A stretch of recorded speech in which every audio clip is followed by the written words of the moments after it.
പാതിരാ നേരത്ത് കണ്ണീരൊഴുക്കി നീ ചൊല്ലുക പരിഭവങ്ങൾ അല്ലാഹുവോട്. ഖൈറാണ് എങ്കിൽ നിനക്കല്ലാഹ് നൽകിടും, എല്ലാറ്റിനും കഴിവുള്ളവനാ നിന്റെ റബ്ബ്.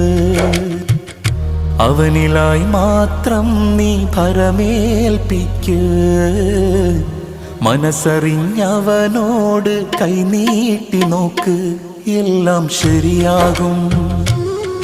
റബ്ബുണ്ടല്ലോ മേലെ, എല്ലാം ശരിയാകും. അവനുണ്ടല്ലോ കൂടെ, എന്താണ് നിന്റെ നിരാശ? വെടിയല്ലേ പ്രതീക്ഷ, എല്ലാം അവന്റെ പരീക്ഷ. തളരല്ലേ മനുഷ്യ, സുബ്ഹാനൊരുവൻ